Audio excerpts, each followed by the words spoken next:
Welcome everyone to another episode of Kiwi Talks. I'm honoured to be speaking to New Zealand's most famous Indian influencer. Nita is her name, but she also goes by the name of FitWithNit. How you doing? I'm good. How are you today? I'm good. Thanks so much for doing this. Thank you so much for having me. You're a huge inspiration. Oh, thank you.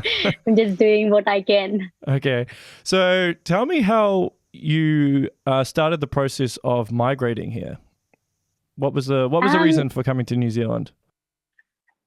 Well, it was never my plan to come to the New Zealand. It's what my parents wanted to. So every Indian household, it's a big thing to go outside. Like back in the years, it was actually a big thing to go outside of the country. So you can learn more. You can have a different lifestyle there. So my parents wanted me to come here, because a few of my friends were already here. So they asked, okay, you should go as well, explore. It's a good opportunity. And so it was a big thing. So that is one of the reasons that I came to New Zealand. And I knew that it's a beautiful country. So I was super excited to come. And then, and my friends were here. Then I started applying for my work visa and I got my work visa sorted. And then I came to New Zealand and studied my business here. One of the things I've noticed with a lot of Indians who have come here, or a lot of ones that I've met or know, is the culture shock is quite severe when they come here. And a lot of them end up in depression because I know in India, as someone who's been to India, you guys are a very community-based culture, right? Yeah. And a lot of Western society is quite individualistic. So so how did you find it after first migrating here? Was it hard to adjust? Yes, it was very difficult for me, especially because, as I said, back in India, I was super socialized. I was always out with my friends, always around with my family members, attending all the events, attending all the festivals. I'm a big fan of all the festivals that we have, and always there. You have support all the time. There's someone every time with you. So if something goes wrong, you know who to reach and who to contact. So it was, it was difficult when I first came here. And there is a story that, I've been here so I came here in 2010. And after a couple of years, I had to go back, unfortunately, because definitely I was not feeling right. I was missing my home. And I also been to the depression. I don't know if you have seen my stories and if you have read on my Facebook. So yes, I've been to the depression. And I didn't know what exactly was the reason. I was happy. I adapted the culture. But there was something missing. And when I say something missing, and it's something that you feel alone here. Yes. And apart from just not having the, people around you, but I believe back in a few years back, it was difficult to, because as I say, I'm very, socialized person. And when I came here, I kind of started getting introvert. I will not reach out to people. I will not talk to people. I will just stay on my own bubble. I don't want to do anything else, not to talk to anyone. So kind of this is something that I didn't know it's bothering me because I'm changing to a different person now. And I think so it was a difficult phase for me to adapt the culture and adapt the lifestyle that people are living here. But I enjoyed my work. I enjoyed what I was doing. I was happy, but all these suddenly things started happening. So it's kind of, yes, it takes a while to adapt a different lifestyle if you are migrate to different country. Because you ended up going back to India at one point, right? Yes, I have to. Yes. So, how long was that for? I came back I went on 2013. I came back on 2016. So it was almost for 3 years. Right. Did you find it hard going back to India after leaving? Had you already adapted to some of New Zealand's culture? So when you went back, was it quite difficult? What was hard when you went back to India? What was some of the things that you found it hard to adjust to? because you are super busy here, and in India you are then, because you have to start overall again, and now you are in this because you build this a life here and spend your 3 years, and you build this life where you are, okay, this is what next I have to do now. This. Now you have to suddenly drop all these things and you go back India and think like, okay, where should I supposed to start now? What my life is, what I have to do next. There's no clue. I was clueless when I went to back. I didn't know what I want to do. Yeah. Right. Okay. So how did the whole fitness thing start? So what happened, because I was struggling with the depression, so, and I wanted to do something. So as I said, when you went back in India, there's nothing much to do for you because you are still planning on what next now, what you have to do. So meanwhile, I thought that, okay, let me start something or do something. So one of my friends, she approached me, okay, hey Nita, let's go to the gym, let's start doing the workout. There's a nearby gym which is opened up. And I was like, no, you don't. Why you need? We can do yoga at home. I'll teach you how to do yoga. We can watch the YouTube videos. I was kind of nervous to go to the gym. I don't know why. It's like, the reason it's because it's like we think that it's, now it's very different for me, but back in that I was used to think, oh, gym is something that mostly bodybuilders, bodybuilders are there, or maybe gym is something that we don't belong there. We it's more like a male dominating place, so we kind of get this feeling, just avoid not to go there.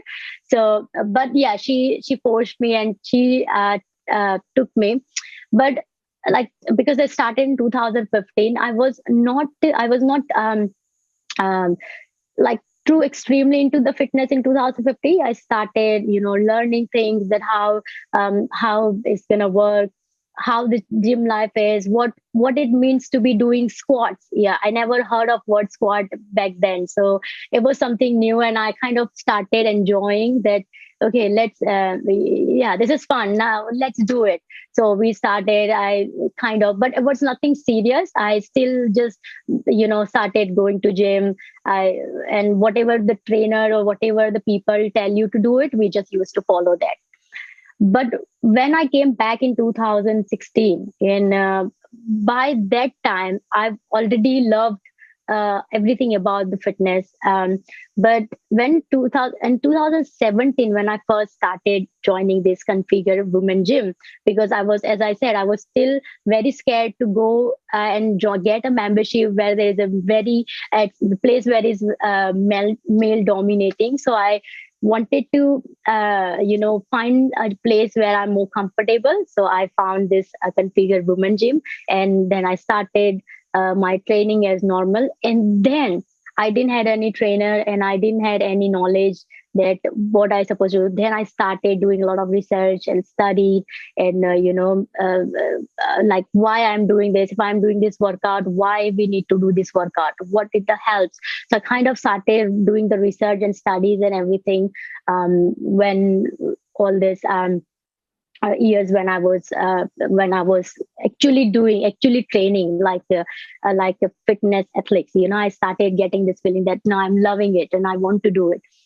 Yeah, so that's happened, and and unfortunately, the gym that I used to go, with a Configure Gym, that shut down, and I have to now go back to the gym that's where I didn't get the membership. So I went to the Jets again, and and I have to take the membership because now I have no other choice. There is no other gym which called just a women's gym. So I went there, got the membership. And in 2017, around 2017, I gained a lot of knowledge by doing research, by studying and reading all the articles for NCA and ACSM. So those are the articles I used to read and build my knowledge. And what happened? So once I was training in the gym like normal. One of the manager from that club or from the gym asked me that, hey, are you a PT? You are doing really good. I like what you are doing. And it looks like you are professional. And I just said, no, I'm not actually. I didn't study. It's just what I'm passionate about. And I like it. So yes, I can see that you are here every single day. And I was like, yeah, thank you. So he just said me that, look, if I look like you have a knowledge. So if you want to have the role, we are looking for a female personal trainer, and if you want to have this role, you just get a qualification done, and you can work with us. And I was like, oh, all these years I was looking at what I wanted to do. Like, yes, I enjoy my work, I do my 100%, I give my 100% when I'm working with any industry, but this is something that struck my head and was like, yeah, why not? If I like something, why not to choose that as a career?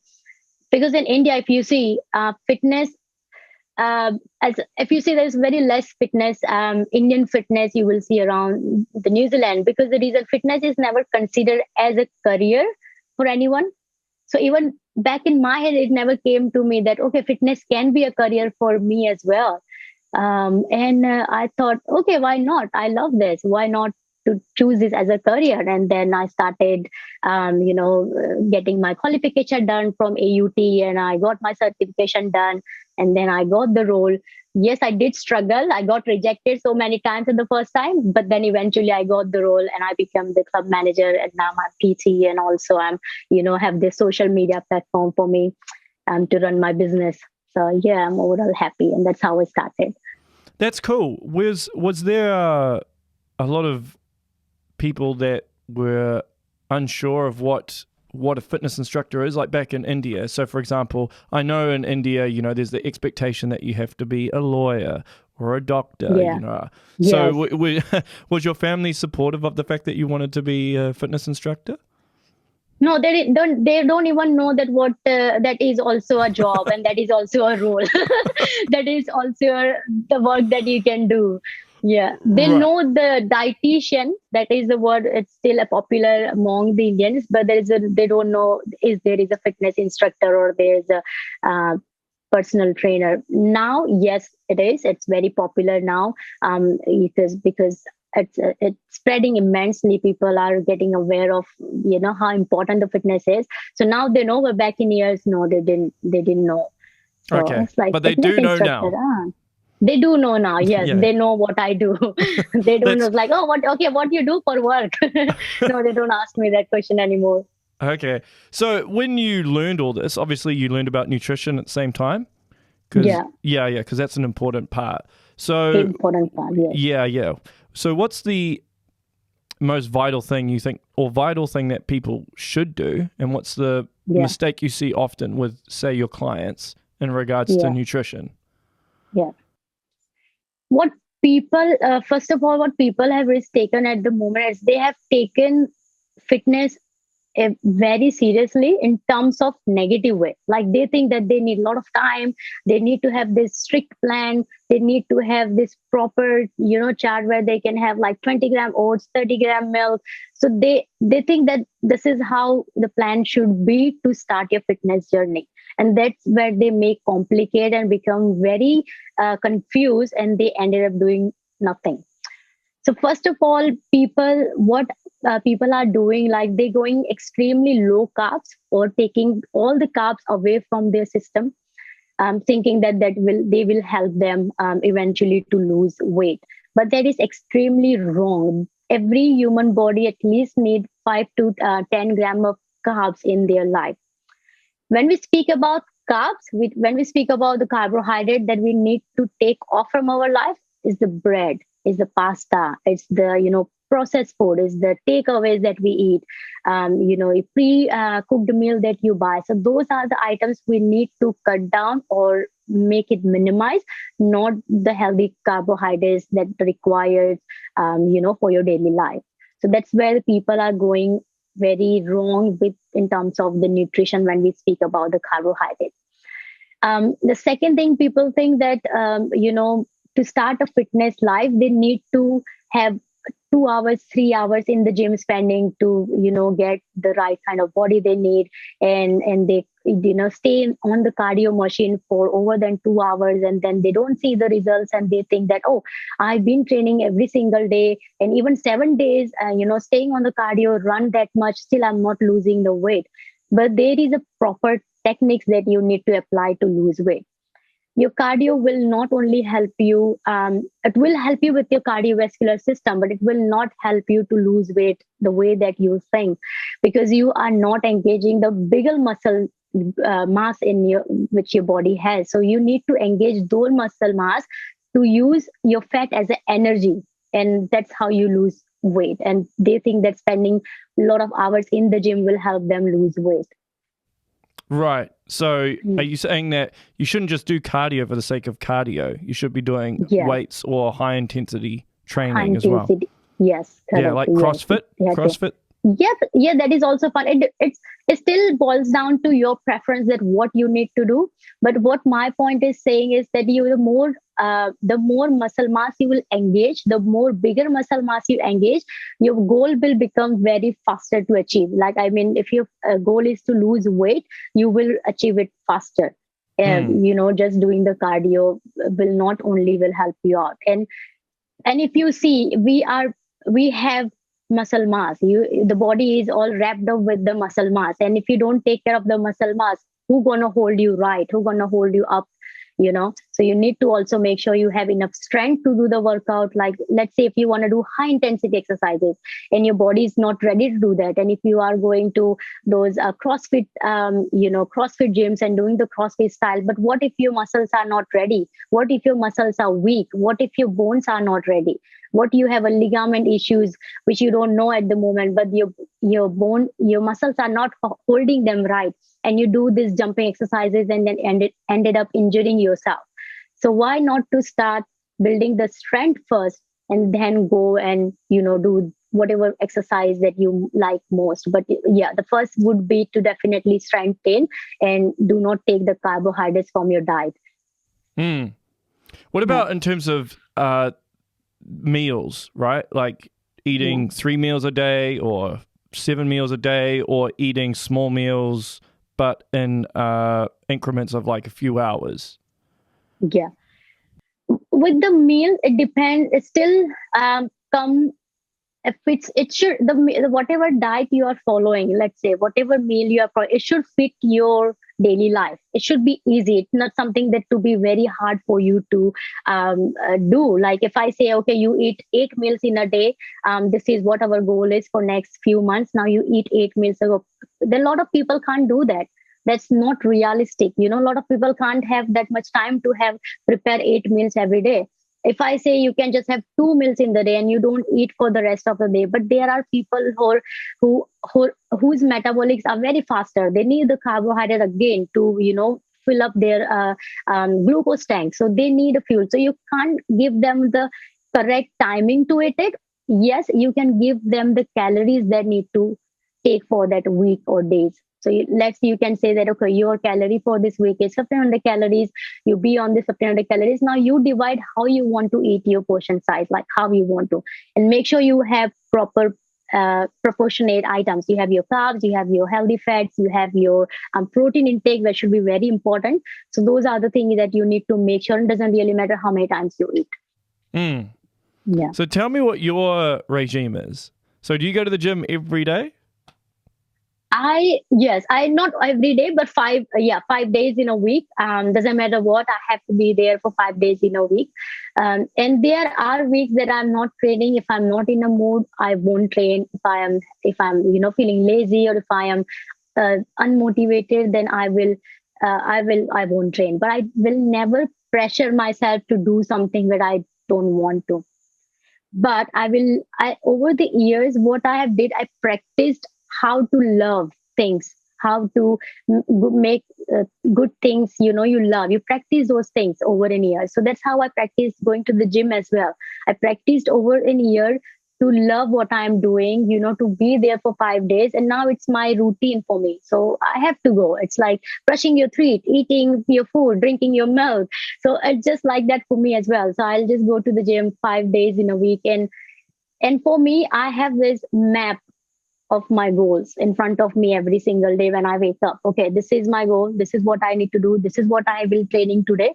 So when you have the picture, when you have the structure, what you want to do and what your goal is, your fitness, and you have plan already made, it's very easy to follow. Otherwise, you if you go most of the people who struggle at the moment, they are that they don't have a plan, they don't know what to do in the gym. They just go there, do cardio, use one machine today, use another machine, and then they are there for 3 months, let's say, doing a consistent workout, but they don't have a structure to follow for every single day, because every different muscles work different way, every system works different way. So you need to have a proper plan that can help you achieve your goal, and you know what you have to do, and you know why you are doing this.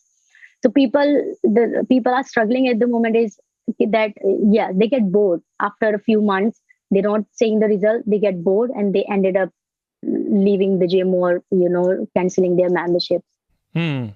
So how long are you there for? Do you stay for an hour and a half? Like, how long is the duration of your workout session? My training is, it depends what I'm training. Let's say if I'm training my strength, and because when you are training strength, you are lifting heavy weights, and when you engage big muscles group and you have a heavy training session, you need more rest. So you need more rest, about 120 minutes, or more 2 minutes more than that. You need a rest. So you rest. The more my rest is, my training hours become longer. So it could be 1 hour or 1 hour or more. If this is something short, like the high intensity exercises, or it's something that I training for endurance, then it's a shorter. So this is very, very important. People should know that your recovery and rest is also very important. Do not miss that, or you do not just take that. What people do, people don't even count. I count my rest period. Okay, so my rest time start now. Okay, so now it's 30 seconds. Stop. Back to training. Okay, my rest time starts now. It's 120 minutes. Now, okay, back to training. So this is how I train in the gym. I don't like chat. I don't like to chat. I don't like to be on the phone. Yeah. So I honestly don't do any of this. I make sure that my rest is on point and I'm resting enough, so my body is prepared for the next set and prepared for another awesome session or awesome set. Yeah. Okay. That's very disciplined. So you don't go with anyone else? You just go on your own to the gym? Yes, if I want to train, yes, I would love to train by myself, because I don't like to get interrupted. I don't like to get, people start talking, and I kind of don't like that. So I would love to help them, and I love help them when I'm working there, and when I'm not training. But when I'm trained, I want to be myself, and I want to focus on my training. Yes, if I have a buddy who is on the same page as mine, like she wants to train hard, or she wants to, follow me, how the way that I train, and those kind of people, yes, I train with them as well. But with you being quite well known now, right, with having a bit of fame, can you actually do that though, without people coming up to you and being like, hey, da da da da, and they want to have a conversation with you? Are you just like, nah, I'm focused on what I'm doing? Yeah, so that's why what I do, sometimes I go other gym where people don't know me that much. Like where I work, people definitely know me and they want to talk to me, and they but I have mentioned this so many times on my social media now, that hey, when I'm training, I'm my own zone. If I don't talk to you, please don't feel bad, because it's just I'm in my zone and I want to get my training done. I don't have that much time. So now kind of people know that. So this kind of things has become lesser. But yes, before it used to happen a lot. A lot of people like to, talk to me and come to you and, have a chat and, how this thing's going and this and that. But but it's less now. It's not what it used to be. Yes. Okay. Well, that's good. So you can at least get your workout done. So what's your nutritional plan like? Because I imagine it's very, very structured. Yes, I do. Plan it's also same, depend upon my training. So what I'm training, let's say if I'm training for fat loss and I want to build a muscle mass, so I will do a little bit calorie counting. and keep my protein intake high, because I want to maintain my muscle mass. Definitely I want to make sure that I am on top of my protein intake. In terms of carbs, I don't calculate that much. I'm like not super calculative of the food that I'm eating, but I will make sure that my calorie intake should be around this much. Because now being been in the fitness for quite a long, I kind of get an idea, okay, this much food will have that much calorie, so let's maybe minimize it or maybe have a more. So I kind of get this idea, but nothing is strictly planned. But yes, I don't eat too many takeaways. I hardly eat burgers or pizzas. It's something that only occasionally that I eat. When I'm out, when I'm with friends, and I don't feel guilty when I eat. I just eat it like happily. It's nothing that too strict for me. That if I want to eat it, I'll eat it. If I don't want to, then I won't. But my 5 days are super clean, and my 2 days sometimes that I have big cravings of snacks or something like that, then I will. Yes, I'll eat it. Mm-hmm. So do you eat predominantly, say, Indian food? Like dal, lentils, chickpeas? Lentils, chickpeas, chicken curries. Yeah, I do. Yeah. But most of the things, they are very clean. I don't add any cream or any butter or like extreme high fatty. I don't make them as super fatty. I just like very clean, very simple. Like what every Indian household will make it, very simple as that. Do you have ghee though? Do you have ghee? Yes, I make sure that I have 1 tablespoon of ghee every single day. Yes. Right. That's a healthy fats with a lot of nutrition in it. So yeah, I do eat ghee. And turmeric? Yeah, it's turmeric is something that we add it every single day. Yeah, every it seems that way. Yeah. So all the spices and everything's are always there. Okay. And what about supplements? Do you take any supplements? Yes, I do. Protein shakes, which is very popular nowadays, and I don't find it anything wrong with the supplements, as long as you are taking your main nutrition from your whole food, and you supplying other things with the protein shakes and the pre-workout and the BCAA stuff like that, then that's not a problem. But you are not having all these items and you just relying on supplements, then that's a problem. So, but yes, I do take supplements for my goals. Yeah. Okay, so you basically take supplements just to kind of enhance what you're already consuming in terms of your food. Yeah. Yes, correct. And how much water do you drink? It's about 2.5 liters a day. Sometimes less. If you get busy, but I do try to take my water level. But this is something that I do struggle as well. Yeah. Yes. Because usually men and women have different approaches to workouts, like or diets, right? So, I mean, most women want to lose weight. They want to get as skinny as possible. Men want to be as buff as possible. They want the big muscles. Yeah. Yes, correct. Yes. Correct. So in terms of the approach, would you advise, so usually, obviously it's on a case-by-case basis, but say if you're speaking to a man and they say to you, well, I want to get real big, do you advise them to consume more protein, like consume more calories? Is that what you advise them to do, or? Yeah, if you go in any any individual, like if there's any individual who wants to lose weight or gain weight, this same approach applies. So if you want to gain weight, definitely you have to be on the calorie surplus. And if you want to lose weight, you have to be calorie down. So you have to be calorie deficit. So when you say calorie up, it should be a clean calories, not something that you can have burger and you can have pizzas and that's what your bulk means. No, that's extremely wrong. You should have proper nutrition in your diet to achieve that body as well. And it's a long process. Same with losing weight, you have to be calorie deficit and same approach. Work harder, go to the gym, eat high protein diet. So because you don't want to lose any fat from your muscles, and if any muscles, you want to just lose your fat. So make sure you have your protein intake high, even if your goal is to lose weight. same approach applies to people who want to gain weight. They need to train in the gym, for sure. If their goal is to gain muscle mass, and if they want to lose weight, they have to be calorie deficit. So when I say calorie deficit and calorie surplus, they shouldn't be very high or they shouldn't be very low. People go extremely high calories. Maybe let's say if they are in 2000, they will increase it by another 2000. So that's wrong. No, you just have to have 20% of your calorie increase and 20% of your calorie decrease.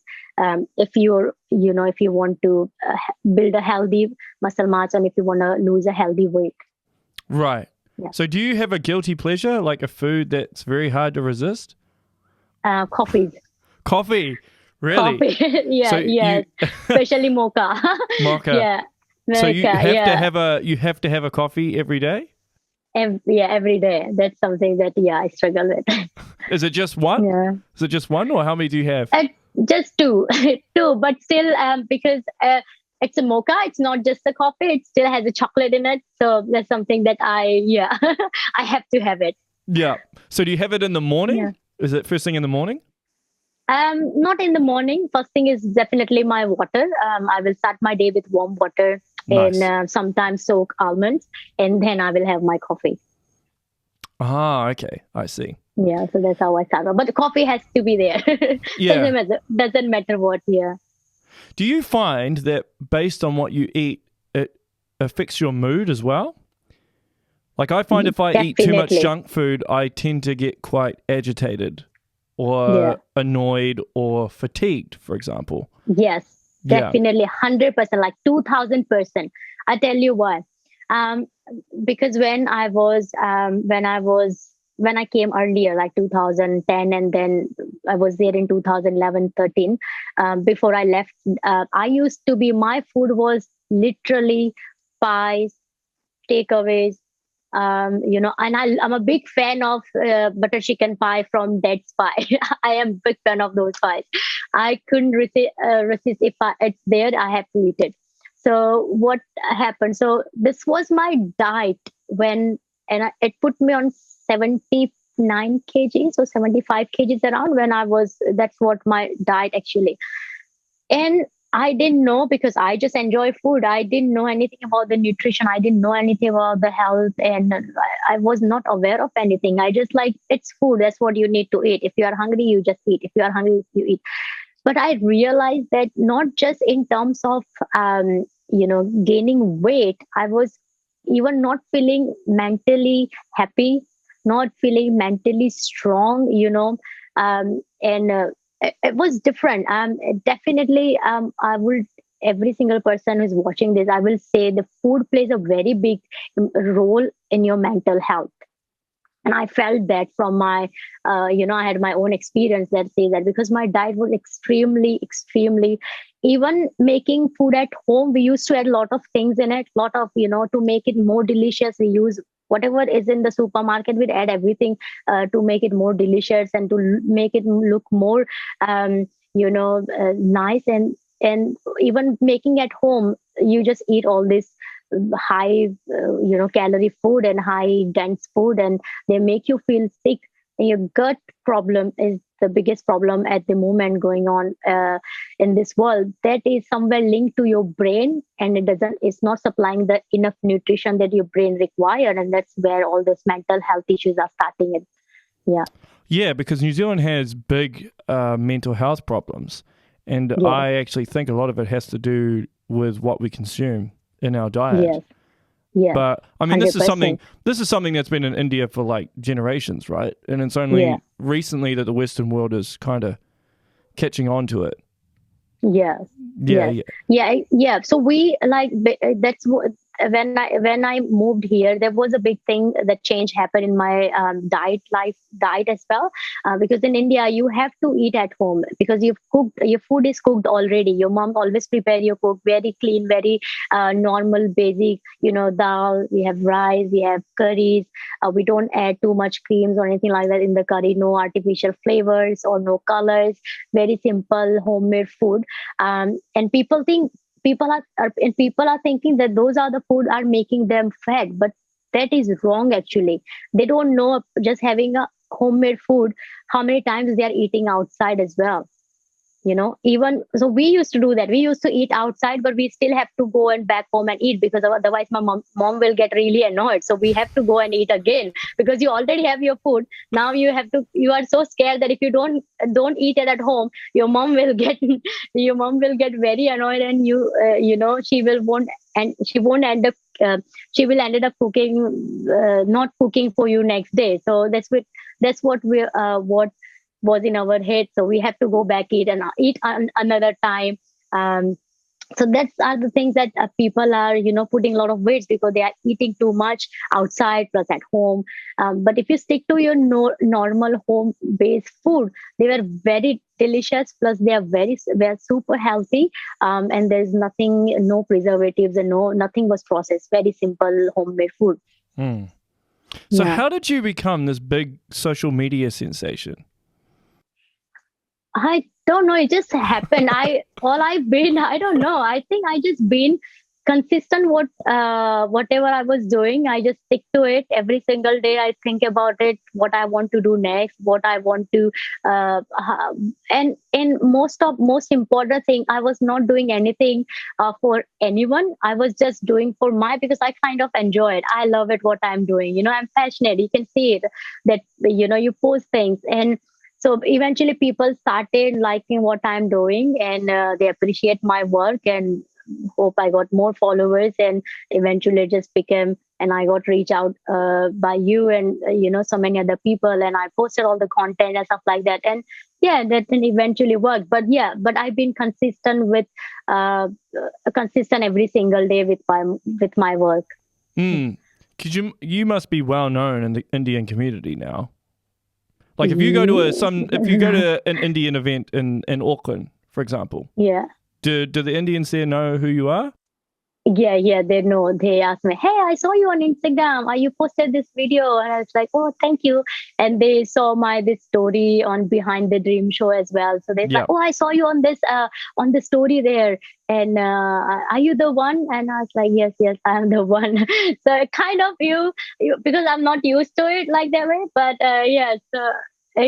People know you somewhere, and sometimes when they stares at you from the far, you know that you get that must it's be, like, "Oh, that talk must to be me weird. instead." That's weird. I was like, "Instead, talk to me." Do you get any weird guys approaching you now though as a result, or is it people do message me on my Instagram? Yes, I do, but I I didn't have that much bad experience or anything like that so far. So that's good. I saw that you met Jacinda actually. Yes, I was very fortunate to get invited in Parliament Diwali function 2020. And I went to Wellington Parliament, and got the opportunity to part of that event, and Jacinda was there, and I was super excited to see her, and then I got the chance to get a photograph with her as well. Yeah. So what are some of the big differences you think between Indian and New Zealand culture? Like, what are some of the big differences that you've found? Because I personally feel there's huge differences. I don't actually think there's any similarities at all. I don't know if you feel the same. But because I am very, outgoing person. I am like people's person. I speak to everyone, and so for me, I didn't see much difference. But if in terms of the culture and religious, the way that we follow, the way we eat, the way we've been brought up, so yes, I do feel that we are more like socialized person, and somewhere in New Zealand they stay in their own zone. I don't know if it's just between that's the only thing that I find different. But I honestly loved since I came back. If there was any advice you'd give to any immigrants or Indians who are here now, who might have migrated here maybe just before COVID or during COVID, what would be your advice to them? First, stick to your goals, because what have happened, a lot of people want to do something, but they are too get pressurized and carried away with their other responsibilities, like, family responsibilities. They want to get residence. They want to settle down. They are struggling with their work visas and, finding the job and this like, and they somewhere kind of get lost with their original goals. Like, that's what happened with me earlier. Like, I definitely knew that there is something that I want to do different. There is something that I can do better, and I know that I have this ability to do something differently. And I don't want to be on the same 9 to 5 job. I want to do something that I love. But a lot of pressure from family members is a responsibility. You need to get your residency sorted. You have your work visa, and everything will take away all these things that you can put your 100% into a work that you really want to do it. So just don't get carried away too much. Just focus on the thing that you really want to do, and keep on doing it. You will reach somewhere for 100% sure. It just the time. If the time is not right for you, but it will be later. So you just have to be patient and be consistent in what you do. So when you have a day that maybe you're feeling down or you're a bit sluggish or a bit, how do you motivate yourself? I don't think too much. I was like, if I know that this is day which is very important for me tomorrow, and I don't want to be there. Let's say if I woke up this morning and I was like, oh, I don't want to do those podcasts and let it. I will just sit down on the computer and sit here and just press and call you. Same with the gym. I was like, oh, I don't want to go gym. I won't take a moment. I will put my clothes. I will out of this house, and then I will be in the gym. So that's you. The more you'll think, the more you will give your mind to think about, okay, what are the possibilities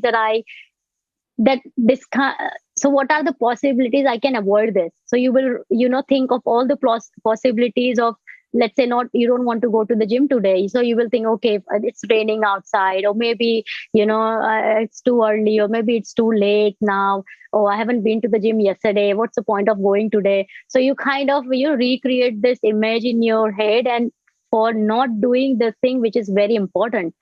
And you got a lot of time to think all these negative things. So instead of shut down everything, just do and go and do it. So that's what my approach is when I am like demotivated. The more you think, it's not going to work. So I don't give a chance to think in a good, like something is good and something is, that is better for you. I won't give that much time to do it. I'll just like do it. Yeah. Do you think that might be why Kiwis get depressed compared to, say, Indians? Because Indians have always got company. There's always something going on, right? Like all the time. Like you don't have time to sit down and just think about stuff or contemplate anything, right? Exactly. Yes. And also I don't know, because people I've met, not the Indian, but I used to have a good friends. What I see, they are very into themselves. They don't share their feelings, and they are less expressive. Where I will tell you everything, like, okay, now this is what happened today. This is what is going wrong. This is what is going out. But you won't tell me that much. You was like, no, it's my thing. Let me keep it to myself. While where you actually have to find someone you can speak to, tell every single thing what's in your head, in your heart. Just speak it out. If you don't, that's where the problem get more complicated, and that's where people, I think, get into depression. With me, when I was in depression, there was also one of the reasons, because I said somewhere I became introvert that time, that I was not even sharing my feelings. I was like, oh, what people will think, or what people will say, or people think that I'm crazy, So you kind of create all this thing, what people is going to say, and then you ended up keeping everything to yourself. Where in India, we always been brought up in this environment where we speak everything. It's like, this is what is happening, this is really wrong. But you just need to find the right person who you can feel this thing with. Yeah. So I think back then it is very important to have the right people around you. Surround yourself with the people that you speak to every single thing that's going on in your head. So that will help you stay away from the depression, or whatever you're feeling. So I honestly believe there is nothing work all this. It's just that is your mind. You just have to tell your mind every single day that everything is okay, everything is fine. there's a good day, so there are bad days. So, so when you are happy on your good days, so that's okay to be sad on your bad days, right? There's nothing to be worried about. The next day will be another good day. So just think in this way, I guess. Yeah. Good way to think. Yeah, good way to think. So when you're not working or working out, what do you do? Yeah. Like, what do you do for hobbies? What do you like to do? So I love traveling. So I always plan things that where I want to travel, where I want to go. So well, next you can't month, travel at the I'm moment. probably, yeah, I know. And already what happened last few time, whenever I book my trip to Queenstown, every time I booked it, lockdown happened. So even this time I booked my Queenstown trip, again, lockdown happened. So let's see. So that's what my other hobby is, to travel. So I'm planning to travel again on Queenstown. So hope now we are on level 2. So I don't know how it's gonna work, but hopefully soon I will. Queenstown is amazing. Have you been there? Oh yeah, it's amazing. I want to go back. Good. Yeah, I haven't been there, so I'm super excited for that. I'm really looking forward to it. Yeah. And if I'm not planning on my trips or anything like that, then I'm focusing on my YouTube, which will be launching soon, hopefully. So I'm planning all my content, what I have to post there, what information I can give to the people so they can become more aware of what is real and how they can make their fitness lifestyle easy. And yeah. Wow, that's amazing. So, yeah. Wow. So hopefully. Well, hopefully it will be a good start. Yeah, well, hey, I fully believe in everything that you're doing. Like, I think it's amazing what you've done and continue to achieve, I'm sure. Thank you so much. If anyone wants to follow you, where can they follow you with all your stuff? So they can follow me on Instagram. I'm there on Facebook as well. So they can DM me if they need any help with their fitness goals, or if they are dealing with any health issues. Do approach. I'm more than happy to share my experience, more than happy to share knowledge that I have. And they can DM me anytime on the Instagram or on Facebook, on FitWithNit. That's my page called. So, yeah. One last question. Do you know much about herbal medicine? Like, do you advise people about herbal medicine? Yeah. No, because it's not that I don't want to advise them, or because it's not my topic, so I'm not aware of too much. So I personally don't prescribe to my clients or anything like that unless the doctor or someone who they have approached and they have said them. But I personally don't at the moment, and because that's not my area of expertise, so I'm not 100% sure about those products. Fair enough. Yeah. Well, hey, this has been amazing. Thank you so much. I'm going to be I'm going to take what you've told me and apply it when I go to the gym. So thank you so much. Awesome. Thank you so much. It was lovely talking to you. Yeah, likewise. Cool. Yeah. All right. Well, that's the show, everyone. Make sure you share, like, and subscribe. Follow Nita. She is amazing. You can get some good tips from her, and she will help motivate you for sure. All right, well, that's the show, everyone. Make sure you stay safe. See you later. See ya.